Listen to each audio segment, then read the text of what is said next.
عمر ابن سعد جو 22,000 کا لشکر لے کے کربلا میں آیا تھا حسین ابن علی کے مقابلے پہ، وہ سعد ابن ابی وقاص کا بیٹا تھا۔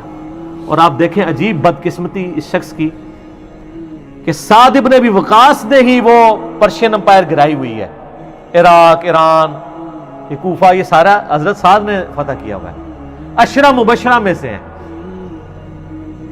اور مولا علی کا قول ہے بخاری اور مسلم دونوں میں کہ میں نے اپنے کانوں سے صرف ایک شخص کے بارے میں رسول اللہ سے سنا ہے کہ میرے باپ اس پہ قربان، اور وہ سعد ابن ابی وقاص ہے۔ ان کا نام ہے سعد ابن مالک، ابی وقاص ان کے باپ مالک کی کنیت تھی، دونوں نام ایک ہی صحابی کے، سعد ابن ابی وقاص۔ مولا علی جن کے بارے میں کہہ رہے ہیں کہ ان پہ نبی علیہ السلام نے اپنے ماں باپ جمع کیے ہوئے ہیں، اور نبی علیہ السلام کے رشتے میں معمول رکھتے تھے۔ 10 جنتی خوش نصیب صحابہ میں سے، اور بدری اصحاب میں سب سے آخر میں یہ فوت ہوئے ہیں حضرت معاویہ رضی اللہ تعالیٰ کے دور میں 56 ہجری میں۔ ان کے بعد کوئی بدری صحابی دنیا میں نہیں رہا تھا۔ بدری صحابی ایک بہت بڑا ٹائٹل تھا، یہ سب سے آخر میں فوت ہوئے۔ پوری زندگی حضرت معاویہ سے ان کا اختلاف رہا تھا اس مسئلے میں جو حضرت علی کے ساتھ ان کے معاملات تھے، سب و شتم والے۔ یہ بندہ ہمیشہ ڈٹا رہتا تھا۔ میرے پچھلے دنوں کلپ بھی آیا نا اس حوالے سے، کیا صحابہ کو گالی دینے والا کافر ہو جاتا ہے، اس میں نے ان کے حوالے سے حدیثیں صحیح مسلم سے بیان کی ہیں۔ ان کا بیٹا تھا عمر ابن سعد، جس کو رے کی حکمرانی کی لالچ دی تھی۔ رے پورا ایریا تھا، ایران، عراق، افغانستان، یہ پورے ایریا کو رے کہا جاتا تھا اس زمانے میں۔ اتنی بڑی حکمرانی کی، گورنری کی لالچ دی یزید نے عبید اللہ ابن زیاد کے ذریعے۔ باپ دیکھ لو سعد ابن ابی وقاص، جو مولا علی سے محبت کرنے والا، سن نسائی الکبریٰ میں موجود ہے۔ 2 تابعین ملنے آتے ہیں سعد ابن ابی وقاص کو اور کہتے ہیں، سعد ابن وقاص ان کو پہلی بات یہ کرتے ہیں کہ میں نے سنا ہے کہ تم حضرت علی کو گالیاں دیتے ہو۔ ان کا معاذ اللہ، ہم کیوں دیں گے؟ تو انہوں نے فرمایا یہ بنو امیہ کے لوگ اگر میرے سر پہ آرا بھی رکھتے ہیں اور میرے 2 ٹکڑے کرتے ہیں اور مجھے یہ کہیں کہ میں حضرت علی کے بارے میں کوئی نازیبا جملہ نکالوں، تو میں سعد کبھی بھی ان کے بارے میں کوئی جملہ نہیں نکالوں گا جو کچھ میں نے رسول اللہ سے علی ابن ابی طالب کی شان میں سن رکھا ہے۔ صحیح مسلم میں حدیث موجود ہے نا، حضرت معاویہ نے ان کو کہا ہمارا معاویہ نے حکم دیا، تو اس میں الفاظ انہوں نے انکار کر دیا۔ تو حضرت پھر معاویہ نے کہا تمہیں کون سی چیز منع کرتی ہے کہ تم علی ابن ابی طالب پہ سب و شتم نہیں کرتے؟ ان کا معاویہ میں نے 3 فضیلتیں علی کے بارے میں ایسی سنی ہیں، مجھے ایک بھی مل جاتی تو بہت تھی۔ پھر انہوں نے کہا وہ پہلی فضیلت غزوہ تبوک کے موقع پر علی کی میرے ساتھ وہی نسبت ہے جو ہارون کی موسیٰ کے ساتھ، مگر میرے بعد کوئی نبی نہیں۔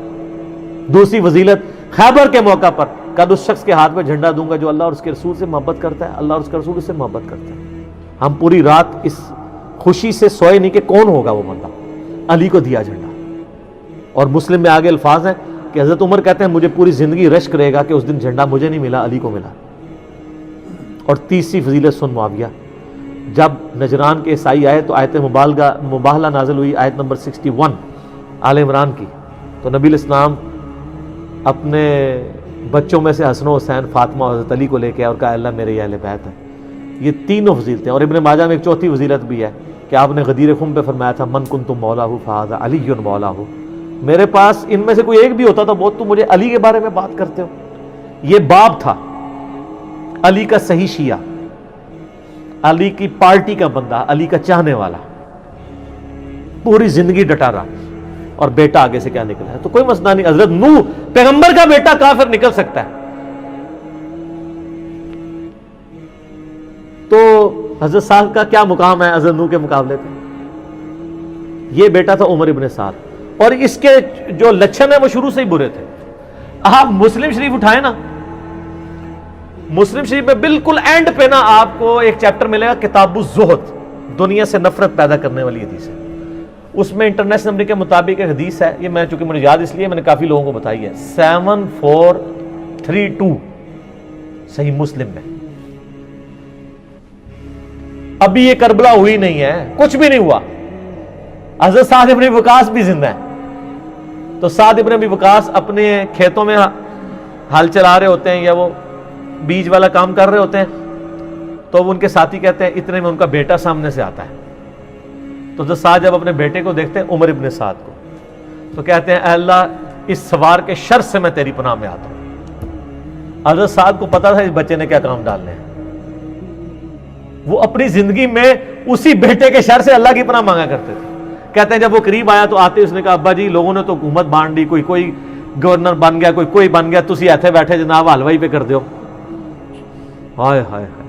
تو حضرت سعد بن وقاص نے اس کے عمر ابن سعد کے نا سینے پہ نا گھونسا مارا اور کہا کہ اللہ تعالیٰ کو پرہیزگار بندہ پسند ہے جو گمنامی کی زندگی میں مر جائے, جسے کوئی جانتا نہ ہو. تو یعنی وہ انہوں نے ایک گوشہ نشینی کی زندگی اختیار کر لی تھی. تو ان کو پہلی لیکن اس نے اپنے باپ کی نصیحت نہیں پکڑی, یہ پھر یزید کی لالچ میں آ گیا. اور پھر آپ دیکھ لیں جو کچھ اس نے, آج تک لوگ لانتے بھیج رہے ہیں. باپ کو لوگ رضی اللہ عنہ کہہ رہے ہیں. آپ شیعہ سے پوچھ لیں سعد بن وقاص کی کتنی وہ عزت کرتے ہیں. میں ابھی کل ایک کلپ وہ ایک شیعہ عالم تھے سید جواد نقوی صاحب کا سن رہا تھا, تو وہ اتنی تعریفی کلمات کہہ رہے تھے اور بتا رہے تھے کہ بھئی بیٹا یہ نکلا اور باپ کو دیکھیں, باپ نے ایران فتح کیا تھا, دوسری بڑی سپر پاور گرائی تھی, اور بیٹا آگے سے کیا نکلا. اچھا آپ دیکھ لیں کہ